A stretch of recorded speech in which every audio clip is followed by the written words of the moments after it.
আজ জাতীয় ভোটার দিবসে পথে নামবে তৃণমূল কংগ্রেস। নিশানায় কমিশন। ভোটাধিকার রক্ষার দাবিতে ব্লকে ব্লকে এবার মিছিল, প্রতিবাদ সভা হবে।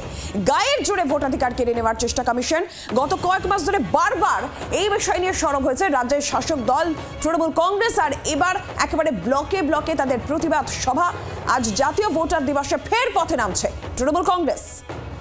ভোটাধিকার রক্ষার দাবিতে এবার কর্মসূচি, ব্লকে ব্লকে হবে মিছিল এবং প্রতিবাদ সভা, যা নির্দেশ দেওয়া হয়েছে। প্রবীর চক্রবর্তী সরাসরি রয়েছেন প্রতিনিধি আমাদের সঙ্গে। প্রবীর, কি জানা যাচ্ছে, কি পরিকল্পনা এবার তৃণমূল কংগ্রেসের জাতীয় ভোটার দিবসে, যেখানে আজকে পথে নামছে দল?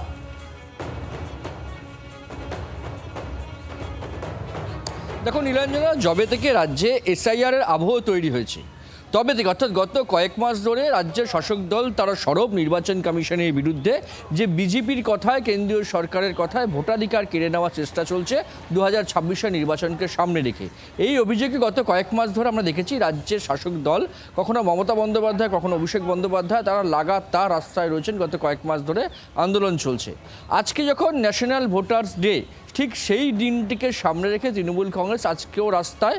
গতকালই আমরা দেখেছি যে অভিষেক বন্দ্যোপাধ্যায় রাজ্য জুড়ে দলকে পথে নামার নির্দেশ দিয়েছেন, যে ভার্চুয়াল বৈঠক করেছেন, যে প্রতিটি ব্লকে, প্রতিটি ওয়ার্ডে আজকে প্রতিবাদ মিছিল হবে দুপুর 3টা থেকে বিকাল 4টে পর্যন্ত, অর্থাৎ 1 ঘন্টা আজকে সারা রাজ্য জুড়ে তৃণমূল কংগ্রেস প্রতিবাদ মিছিলে সামিল হবে নতুন করে।